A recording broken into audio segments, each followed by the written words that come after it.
Okay. Go ahead. Sure. All right, we're now ready to begin the Clemson press conference. We're joined by head coach Brad Brownell, student athletes Nick Honor, and also PJ Hall. Coach, if you want to start us off with an opening statement, then we'll take questions. Yeah, good win for our team. Proud of how we defended. I thought we guarded exceptionally well today. They're hard in those ball screens. They do a great job of getting downhill. I thought PJ and our post players really did a good job of leveling some things off.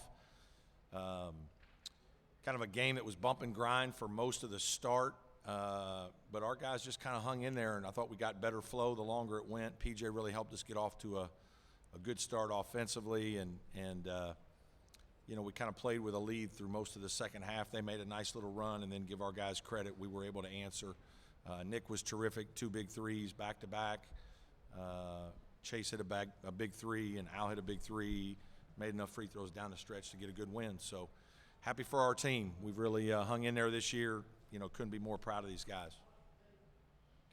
If you have a question, please raise your hand and we'll get a microphone to you. If you have a question on Zoom, please use the raise hand function. Go ahead, David. Brad, 13 minutes for PJ on Saturday, 31 and change tonight. Was there a game plan in managing this, or was it just play him like it was normal? Yeah, I really hoped I was going to try to play him 25, 26 maybe today. We had a couple freshman bigs maybe not play quite as well as I would have liked to kind of steal a few more minutes. And, so I talked to him, and, he's ready to go. It's great to think about, hey, the next game. You got to win the game you're in. We'll wake up tomorrow like we have pretty much all year, and PJ will tell me how he feels, and the trainer will say how much he thinks he can play, if he can play, and if he can, he won't. But, yeah, that was probably 5 or 6 more than I would have liked. But I think PJ would tell you in the moment that, he wants to win the game and be out there. So we're going to go to the right side of the room here. This question's for PJ. Coach mentioned the bump and grind early, and you spent a large chunk of the final stanza of the game playing with 4 fouls. What was your mentality out there as NC State was able to narrow the gap a little bit? Don't foul. I was making sure vertical, be out of the charge circle. If I do jump, keep my arms up, don't lean forward. Keep contact off the arms, but chest them up when they drive down the lane. Sebron's great at getting into people's chests, then going up and finishing at the rim. So I was making sure that whenever he got to the rim that I wasn't, causing a whole lot of contact. So that was a huge point. Also in a lot of our practice leading up to it. So, down the stretch, I was making sure that I wasn't just enforcing contact they were bringing it to me. Yeah. We're going to go to the front left here. This is for each of you, just the importance of staving off obviously what NC State tried to do at the end of the game with second chance opportunities. Coach, just how important that was, and to each of the players, just what you could say about making sure that you stayed poised on offense and got those opportunities. Nick, how about you start us off with that one? All right. Well, in practice, we do a good job preparing. Our scout team does a wonderful job helping us, try as best as possible to be like those teams we're going up against. But I think it just goes on like as the season goes on. I think this was our 32nd game maybe. So as many teams as we played, we've seen a lot of different styles. So just, being poised was, I guess you could say the least of our worries because we just been prepared. For sure. That's a great point. We have a tremendous scout team. We have a guy who's a walk-on who got added on this year. He's higher motor I've ever seen in my life. And so we had to make sure that we always work on not giving a second chance for in practice. That's a shout out to Dan Nassif. And so he does a great job of preparing us. And but going out there, you play 32 games, you learn to make sure that you can't give someone else a second chance. Just that's kind of how basketball works. Whenever they get that second chance, it's almost feels like it's guaranteed to go in whenever you throw something up. So you just got to limit those for sure. NC State's going to make a run and come at you. They're playing downhill a little bit. You're trying to keep your guys aggressive, confident. I think that's important. Not as easy. I think we had a couple plays where we got a couple stops and then turned it over, kind of unfortunately, and that probably, opened the floodgates just a little bit late. But, our guys did a nice job. They they handled the press. We looked up the floor, made good enough decisions to keep separation and got just enough stops to keep them at bay. I thought we guarded the three well and obviously did a great job on Smith, which was a big key for us in the game as well. We're going to go to the right side of the room here. Hey, Coach. Obviously, that's 5 wins in a row for you guys now, dating back to the regular season. And in those games, neither of your opponents have cracked that 70-point plateau. So I was just wondering, what has changed for you guys defensively since that little mid-season slump you guys had during this year? Yeah, we probably have changed a ball screen coverage a little bit. Some of that was done while PJ was out. We had to sacrifice a few things with PJ not being able to move quite as well and practice as much.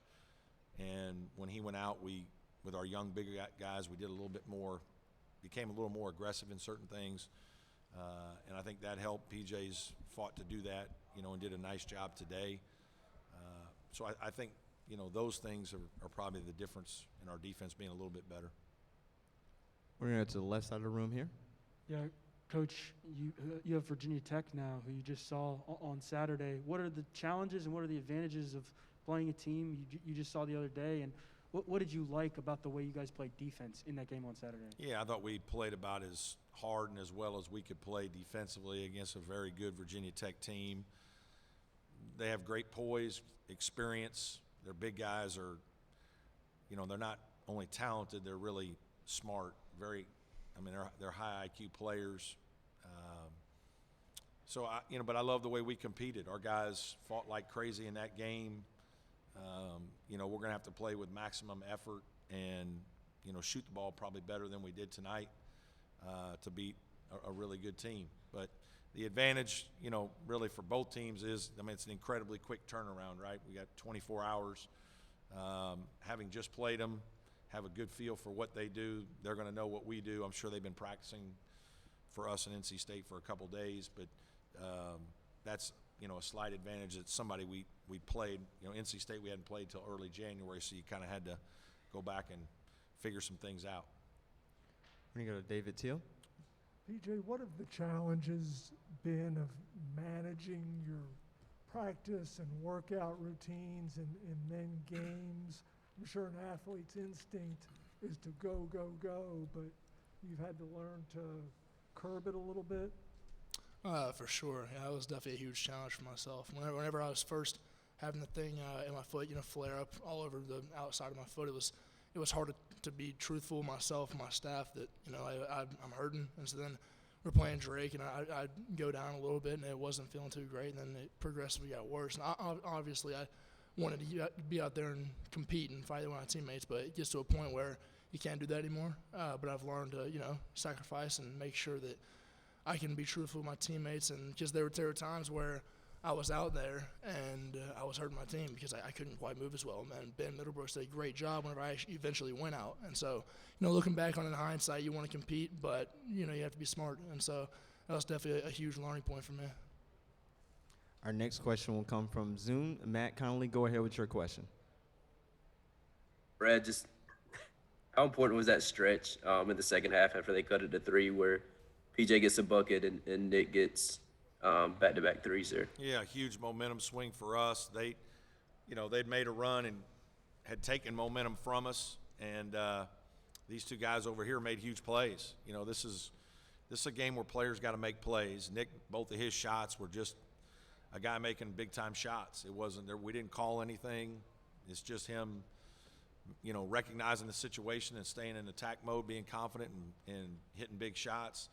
PJ, I thought, played very well and settled us into the game. And then, as the game went on, he had a couple of big buckets and big rebounds and did a nice job protecting our basket. So that was a huge point in the game when, it looked like momentum had shifted, and quickly those baskets, Nick's 2 back-to-back threes, gave us the lead and the cushion that we probably needed down the stretch. You go front left over here. Nick, I was wondering, what do you feel about your performance today? 13 points, playing 35 minutes. It felt like you really kind of controlled the pace of the game, also dealing with, Hunter dealing with foul trouble early on. I felt pretty good out there. Just playing my game, just kind of seeing like the flow of the game and how they're playing, and just basically taking what they give me. I would say I played okay. I probably would take back the one turnover I had or the missed free throw, but all in all, I'm just glad we got the win. And our last question will come from Davis Porter via Zoom. Davis, go ahead with your question. Hey, PJ, how much did sitting those last 2 or 3 games and late in the regular season help the foot? And I guess how did you feel today physically? It definitely helped a lot. Just whenever I went down to Louisville, I had to take a few days off to at least be able to move around at all on it. So missing the games against Georgia Tech, all those games, Boston College and some other one. But it was huge to get some rest on it. I came back the last game of the season, get my feet wet, or regular season at least, and it felt pretty solid up there tonight. So rest up and ice it tonight and be ready to go tomorrow, hopefully. Perfect. Thanks so much, guys. Congrats on the win. Thank you. Thank you. Yeah, thank you. Appreciate it.